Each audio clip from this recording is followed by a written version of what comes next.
नमस्कार दोस्तों, मेरा नाम राजीव कुमार है और इस यूट्यूब चैनल पे पहली बार आ रहा हूँ।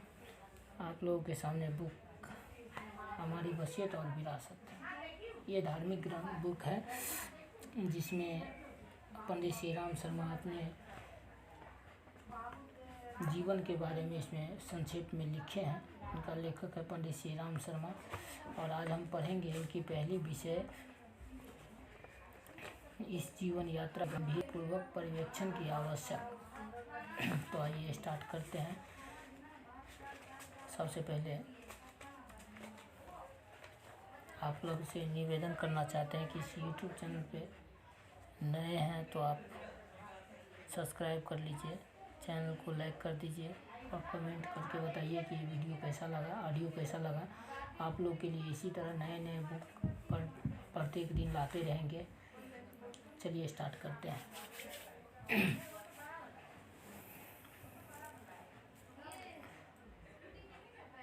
एक बार हमारे साथ साथ गायत्री मंत्र ओम भूर्भुवः स्वः तत्सवितुर्वरेण्यं भर्गो देवस्य धीमहि धियो यो नः प्रचोदयात्।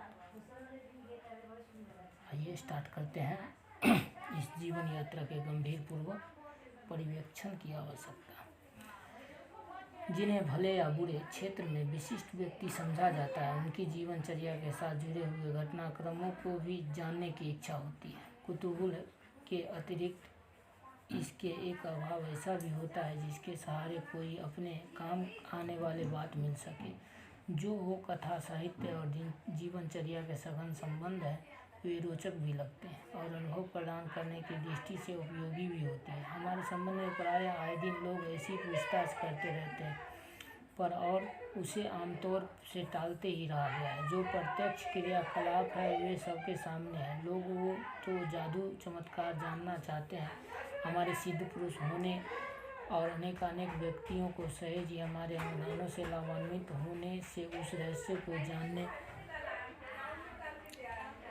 जानने की उनकी उत्सुकता है। वस्तु जीवित रहते तो हैं, वे सभी किंवदंतियाँ ही बनी रहेगी, क्योंकि हमने प्रतिबंध लगा रखा है कि ऐसी बातें रहस्य है, पर्दे में ही रहे। यदि उस दृष्टि से कोई हमारी जीवनचर्या पढ़ना चाहता हो तो उसे पहले हमारी जीवनचर्या के तत्व दर्शन को समझना चाहिए। कुछ अलौकिक विलक्षण खोजने वाले को भी हमारे जीवन क्रम को पढ़ने से संभवतः नई दिशा मिलेगी। प्रस्तुत जीवन वृत्त में कुतूहल व अतिवाद न होते हुए भी पैसा सार गर्भित बहुत कुछ है, जिससे अध्यात्म विज्ञान के वास्तविक स्वरूप और उसके सुनिश्चित प्रतिफल को समझने में सहायक मिलती है। उसका सही रूप विदित न होने के कारण लोग इन्हें भ्रांतियों में फंसते हैं और भटकावंज निराश से वे श्रद्धा ही खो बैठते हैं और उसे पाखंड मानने लगते हैं। इन दिनों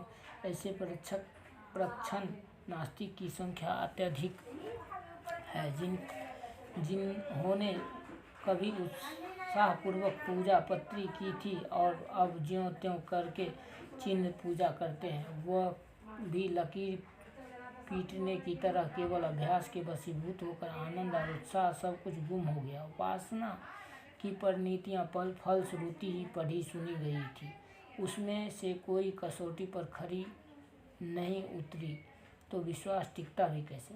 हमारी जीवन गाथा सब जिज्ञासुओं के लिए एक प्रकाश स्तंभ का काम करती है। वह हम जीवन बुद्धि के यथार्थवादी द्वारा अपनाई गई कार्य पद्धति है। जैसा कुछ उसमें है नहीं, असफलता का लांछन भी उन पर नहीं लगता। ऐसी दशा में गंभीरता से समझने का प्रयत्न करता है कि सही लक्ष्य तक पहुंचने का सही मार्ग हो सकता था। शॉर्टकट के फेर में भ्रम जंजाल न अपनाए गए होते तो निराश खींच और थकान हाथ न लगती। तब या तो महंगा समझकर हाथ ही न डाला जाता,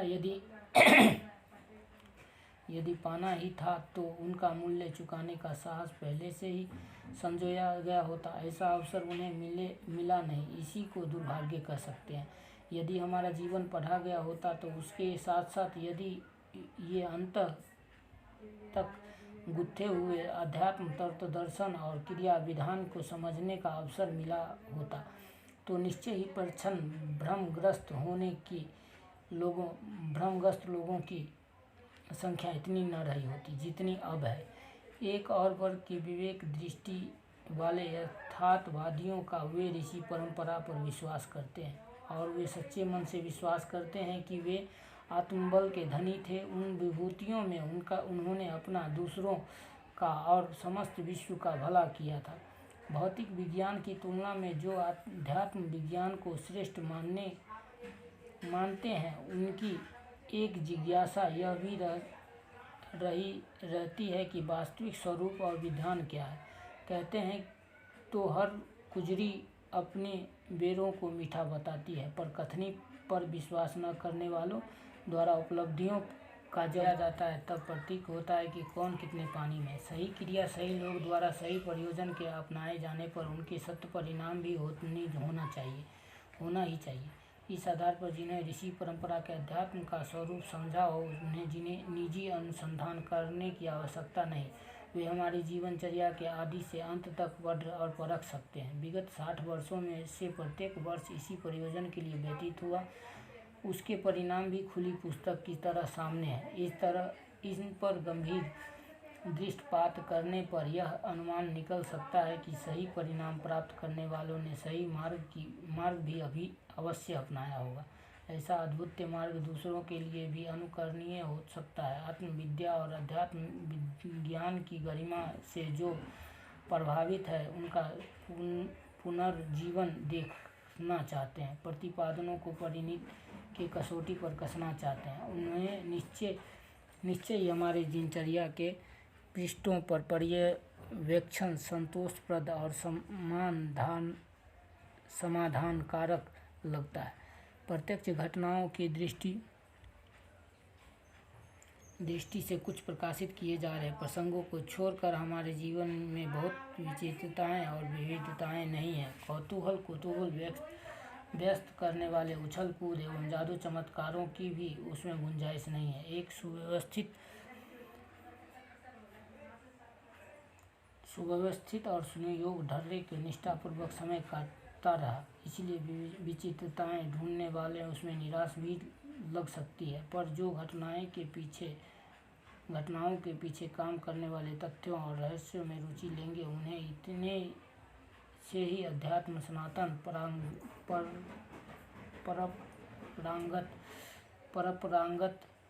प्रभाव का परिचय मिल जाएगा और वे समझ सकेंगे कि सफलता असफलता का कारण क्या है। क्रियाकांड को सब कुछ मान बैठना और व्यक्तित्व का परिष्कार की पात्रता की प्राप्ति पर ध्यान न देना, यही कारण है कि जिसके चलते उपासना क्षेत्र में निराशा छाई और आध्यात्मिक उपासद्य बनने व बदनाम होने का लांछन लगा है। हमारी क्रिया कीर्तें सामान्य हैं, पर उसके पीछे उस पृष्ठभूमि का समावेश है जो ब्रह्म तेज को उभारती है, उसे कुछ महत्वपूर्ण कर सकने की समर्थता तक ले जाती है। जीवनचर्या के घटना परक विस्तार से कुतूहल बढ़ने से अतिरिक्त कुछ लाभ है या नहीं। काम की बात है कि क्रियाओं के साथ जुड़ी हुई अंतर्दृष्टि है, उन आंतरिक तत्परता का समावेश जो छोटे से बीज खाद पानी की आवश्यकता पूरी करते हुए विशाल वृक्ष बनाने की समर्थ होती रही है।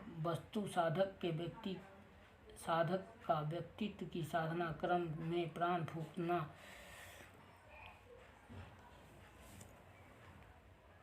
फूंकता है, अन्यथा मात्र क्रिया कीर्तें खिलवाड़ बनकर रह जाते हैं। तुलसी का राम, सूर का हरे कृष्ण, चैतन्य का संकीर्तन, मीरा का गायन, राम कृष्ण का पूजन मात्र क्रिया कीर्तों के कारण सफल नहीं हुआ था। ऐसा औरम बौरम तो दूसरे असंख्य करते रहते हैं, पर उनके पल्ले विनम्रता के अतिरिक्त और कुछ नहीं पड़ता। वाल्मीकि ने जीवन बदला तो उल्टा नाम जपते ही मूर्धन्य हो गए। अजामिल, अंगुलीमाल, गणिका, आम्रपाली मात्र कुछ अक्षर दोहराना ही नहीं सीखे थे, उन्होंने अपने जीवनचर्या में भी अध्यात्म आदर्शों के अनुरूप ढला। आज कुछ ऐसी विनम्रता चल पड़ी है कि लोग कुछ अक्षर दोहराने और कुछ क्रिया कृत्य करने, स्तवन उपहार प्रस्तुत करने भर से अपने कर्तव्य की तीसरी कर लेते हैं। चिंतन, चरित्र और व्यवहार को उस आदर्शवादिता के सांचे में ढालने का प्रयत्न नहीं करते जो आध्यात्मिक प्रगति के लिए अनिवार्य रूप से आवश्यक है। अपनी साधना पद्धति से इस भूल का समावेश न होने देने का आरंभ से ही ध्यान रखा गया। अस्तु वह यथार्थवादी हैं जो और सर्वसाधारण के लिए उपयोगी भी। इस दृष्टिकोण को ध्यान में रखकर ही जीवनचर्या को पढ़ा जाए। ओम शांति। तो आज का विषय जो था जीवन के इस जीवन यात्रा के गंभीरतापूर्वक पर्यवेक्षण की आवश्यकता। तो आज हम पढ़े हैं पहली पेज, अब आगे पढ़ेंगे, आगे वाले नेक्स्ट वीडियो में बताएंगे जीवन के सौभाग्य का सूर्योदय। तब तक के लिए धन्यवाद, और जाते जाते हमारे YouTube चैनल को सब्सक्राइब, लाइक, शेयर करते जाइए। तब तक के लिए धन्यवाद। मिलते हैं नेक्स्ट वीडियो में नेक्स्ट ऑडियो बुक के साथ, जीवन के सौभाग्य का सूर्योदय। आशा करता हूँ आप लोगों को ये ऑडियो बुक अच्छा लगा हो। इसके लिए आप लोगों से निवेदन है कि ज़्यादा से ज़्यादा शेयर करें और चैनल को सब्सक्राइब करें। आप लोग से एक निवेदन और है कि आप लोग युग निर्माण अखंड ज्योति अगर पत्रिका मंगाना चाहते हैं तो आप हमसे कांटेक्ट कर सकते हैं। अखंड ज्योति का जो मासिक शुल्क है, वार्षिक शुल्क जो युग निर्माण का आता है वो 125 रुपया का करीब आता है। 125 रुपया 1 साल का लगता है, ठीक है। और आजीवन शुल्क 1500 रुपया दे के आप आजीवन ले सकते हैं। युग निर्माण अखंड ज्योति का भी, अखंड ज्योति का 100 रुपया वार्षिक शुल्क लगता है, 150 रुपया और 3000 रुपया आजीवन शुल्क लगता है। ये भी आप मंगा सकते हैं। इसके लिए आपको डिस्क्रिप्शन में नंबर मिल जाएगा, आप कांटेक्ट कर सकते हैं। और अभी जो बुक पढ़े हैं हमारी वसीयत और विरासत, अगर ये भी मंगाना चाहते हैं तो ये 45 रुपीज़ का है और 75 डिलीवरी चार्ज भी लगता है। इसके साथ डिलीवरी चार्ज एक्स्ट्रा लगता है, जो भी लगे आप मंगा सकते हैं, ठीक है। हमारे पास बहुत सारे बुक का सेटअप है। गायत्री महाविज्ञान संयुक्त संस्करण, अथर्ववेद पार्ट 1, भाग 1, भाग 2, ये सब मंगा सकते हैं आप। चलिए, इस जीवन में कामयाब होने के लिए समय का सदुपयोग, हमारी वसीयत विरासत तो आपको वही दे दिया, हारिए नहीं मत, छोटी सी पुस्तक है, आप ये भी मंगा सकते हैं। चलिए, तब तक के लिए धन्यवाद, अपना ख्याल रखिएगा और जाते जाते चैनल को सब्सक्राइब, लाइक और शेयर कर दीजिएगा।